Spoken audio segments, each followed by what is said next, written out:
ഒരു മോഹൻലാൽ ഫാൻ എന്ന നിലയിൽ തലയുയർത്തി നെഞ്ച് വിരിച്ച് അഭിമാനത്തോടെ ഇറങ്ങി വരാൻ പറ്റുന്ന സിനിമയാണ് ദൃശ്യം 3. കാരണം നമ്മൾ ഇന്ന് വരെ കണ്ടിട്ടുള്ള കഥയിൽ നിന്നെല്ലാം വ്യത്യസ്തമായിട്ട് വേറൊരു ക്യാരക്ടർ ഷിഫ്റ്റാണ് ശരിക്കും പറഞ്ഞാൽ ജോർജ് കുട്ടിയിൽ സംഭവിക്കുക.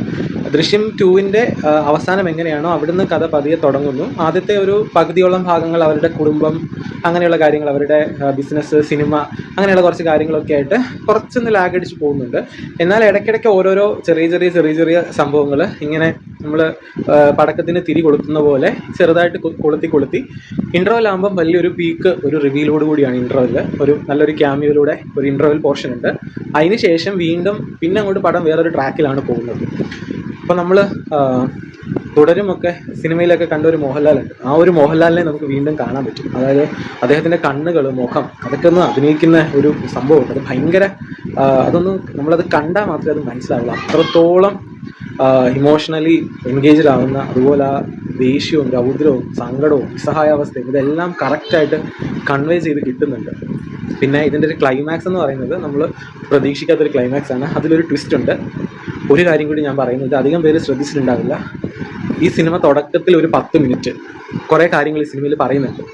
ഈ സിനിമയുടെ ക്ലൈമാക്സ് അവസാനത്തെ ഒരു 10 മിനിറ്റ് കുറേ കാര്യങ്ങൾ അവിടെയും പറയുന്നുണ്ട്.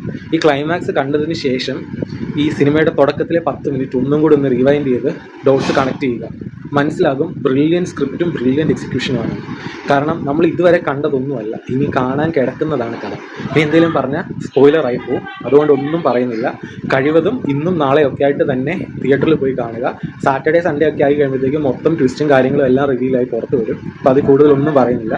ഒരു കാര്യം കൂടി പറഞ്ഞുകൊണ്ട് അവസാനിപ്പിക്കുന്നു. ജോർജ് കുട്ടിയുടെ ഏറ്റവും വലിയ ഭയമെന്ന് പറഞ്ഞാൽ അയാൾ ജയിക്കാൻ വേണ്ടി ഏതറ്റം വരെയും പോകുമെന്നുള്ളതാണ്. അതിലവിടെ ഇമോഷൻസിനോ വ്യക്തിബന്ധങ്ങൾക്കോ ഒന്നും അദ്ദേഹം യാതൊരു പരിഗണനയും കൊടുക്കുന്നില്ല. ഓക്കെ, ഒരു നോർമൽ മനുഷ്യനിൽ നിന്ന് മറ്റൊരു രീതിയിലേക്ക് ഒരു പരകായ പ്രവേശം ആ ക്യാരക്ടറിൽ സംഭവിക്കുന്നുണ്ട്. അത് ക്ലിക്കായാൽ, അത് മനസ്സിലായാലേ സിനിമ നിങ്ങൾക്ക് ഇഷ്ടപ്പെടും. അപ്പോൾ ബാക്കി ഒന്നും ഞാൻ പറയുന്നില്ല. വളരെ എക്സൈറ്റഡ് ആണ്. ഇനിയിപ്പോൾ പടമെല്ലാം കണ്ടു കഴിഞ്ഞിട്ട് വീട്ടിൽ വന്നതേ ഉള്ളൂ. അതുകൊണ്ട് പെട്ടെന്ന് തന്നെ ഒരു വീഡിയോ ചെയ്യാമെന്ന് വിചാരിച്ചു. എല്ലാവരും തിയേറ്ററിൽ കാണുക, അടിപൊളിയായിട്ട് എൻജോയ് ചെയ്യും.